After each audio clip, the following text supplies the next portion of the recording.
കേരള സംസ്ഥാന രാഷ്ട്രീയ ഗ്രൂപ്പുകൾ അങ്ങോട്ടും ഇങ്ങോട്ടും തല്ലി തീർക്കാനുള്ള വിവിധ പദ്ധതികളിലാണ് തോന്നുന്നത്.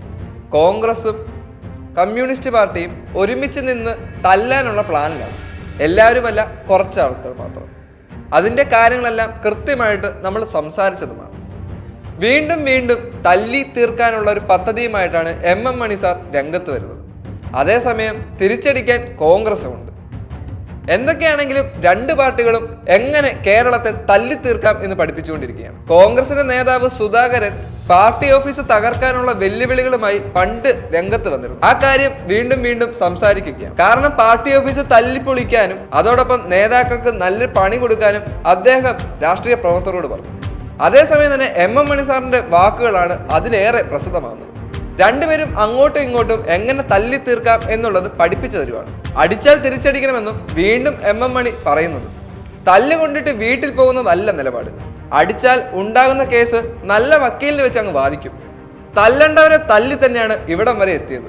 CPIM നെടുങ്കണ്ടം ഏരിയ സമ്മേളനത്തിൽ മണിയുടെ വിവാദ പരാമർശം നടന്നിരിക്കുന്നത്. മാധ്യമങ്ങൾ ഇതുകൊണ്ട് തന്നെ കുഴപ്പത്തിലാക്കിയാൽ അങ്ങ് നടത്തിക്കോട്ടെന്ന് അങ്ങ് വിചാരിക്കും. അങ്ങനെയുള്ളൂ എം മണി പറഞ്ഞു. കഴിഞ്ഞ ദിവസം എം മണി ഇതേ പ്രസ്താവന നടത്തിയിരുന്നു. അടിച്ചാൽ തിരിച്ചടിക്കണമെന്നും തിരിച്ചടിച്ചത് നന്നായി എന്ന് ആളുകളെ കൊണ്ട് പറയിപ്പിക്കണമെന്നും എം മണി പറഞ്ഞിരുന്നു. ശാന്തമ്പാറ ഏരിയ സമ്മേളനത്തിലെ പ്രസംഗത്തിലായിരുന്നു വിവാദ പരാമർശം നടത്തിയത്. തിരിച്ചടിച്ചില്ലെങ്കിൽ പ്രസ്ഥാനത്തിന് നിലനിൽപ്പില്ലെന്നും അദ്ദേഹം അറിയിക്കുകയും ചെയ്തു. അടിച്ചാൽ തിരിച്ചടിച്ചില്ല, പ്രസ്ഥാനം നിൽക്കത്തില്ല. നമ്മളെ അടിച്ചാൽ തിരിച്ചടിക്കുക, പ്രതിഷേധിക്കുക, പ്രതിഷേധിക്കുന്നതിൽ തിരിച്ചടിക്കുക. പ്രതിഷേധിക്കുന്ന എന്തിനാണ്? ആളുകളെ നമ്മുടെ കൂടെ നിർത്താനാണ്. തിരിച്ചടിക്കുക, ആ ചെയ്തത് നന്നായി എന്ന ആളുകളെ കൊണ്ട് പറയിപ്പിക്കണം. അടിച്ചാൽ തിരിച്ചടിച്ചില്ലേ ഉണ്ടല്ലോ, തല്ലുകൊള്ളാൻ തന്നെ ആരും അടിച്ചാൽ തിരിച്ചടിക്കുക തന്നെ ചെയ്യണം. തമാശല്ല. ഇവിടെ ഇരിക്കുന്ന നിങ്ങളുടെ നേതാക്കന്മാരെല്ലാം നേരിട്ടടിച്ചിട്ടുണ്ട്. ഞാനൊക്കെ നേരിട്ടടിച്ചിട്ടുണ്ട്. നേരിട്ട് അല്ലാതെ ചുമ്മാ സൂത്രപ്പടി കൊണ്ട് പ്രസംഗിക്കാൻ നടന്ന പ്രസ്ഥാനം കാണുന്നില്ല. ആളുകൾ പറയണം, നമ്മളെ അടിച്ചാൽ തിരിച്ചടിച്ചു, അത് കൊള്ളാം. ജനങ്ങൾ അംഗീകരിക്കുന്ന മാർഗം സ്വീകരിക്കാം. അത് ശരിയായില്ല മണി സഖാവ് ചെയ്തതെന്ന് പറഞ്ഞാൽ എല്ലാ സഹാക്കന്മാരും അങ്ങനെ ചെയ്താൽ പിന്നെ പ്രസ്ഥാനം കാണുമോ? കാണുന്നില്ല.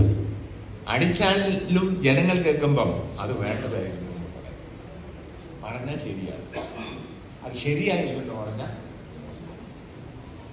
അതാണ് രാജ്യത്തെ ബലപ്രയോഗത്തിന്റെ നിയമമുള്ള. കമ്മ്യൂണിസ്റ്റുകാര് ബലപ്രയോഗത്തിന്റെ മാർഗം സ്വീകരിക്കുന്നത് കേൾക്കുന്നവരും കാണുന്നവരും ജനങ്ങൾ ശരിയാണ് എന്ന് പറയണം. അത് ശരിയായില്ല എന്ന് പറഞ്ഞാൽ അത് ശരിയായില്ല, അത് തന്നെയാണ്. അതുകൊണ്ട് ജനങ്ങൾ ശരിയല്ല എന്ന് പറയുന്ന മാർഗം നമ്മൾ സ്വീകരിക്കരുത്. ജനങ്ങൾ ശരിയെന്ന് പറയുന്ന മാർഗം നമ്മൾ സ്വീകരിക്കണം. അതേ നമ്മൾക്ക് പാടുള്ളൂ. അല്ലെ നമ്മൾ ജനങ്ങൾക്കിടയിൽ ഒറ്റപ്പെടും, പ്രസ്ഥാനം ദുർബലപ്പെടും.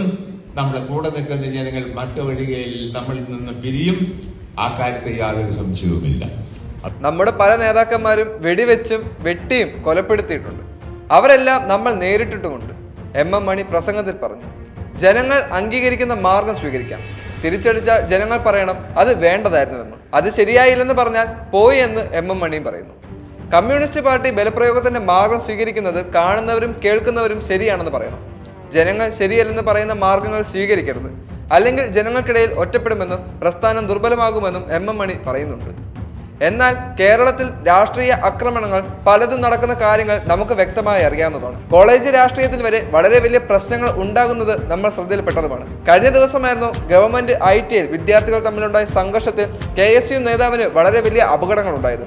ഇത്തരത്തിലുള്ള നേതാക്കന്മാർ അക്രമം ഉണ്ടാക്കുന്നതിനും അല്ലെങ്കിൽ ആക്രമിക്കുന്നതിനെ പ്രോത്സാഹിപ്പിക്കുകയും ചെയ്യുന്നത് ഒരുപക്ഷെ യുവജനങ്ങൾക്കിടയിൽ ഇത്തരത്തിൽ ശക്തമായ വലിയ ആക്രമണത്തെ സ്വഭാവം കൂട്ടുകയാണ് ചെയ്തത്.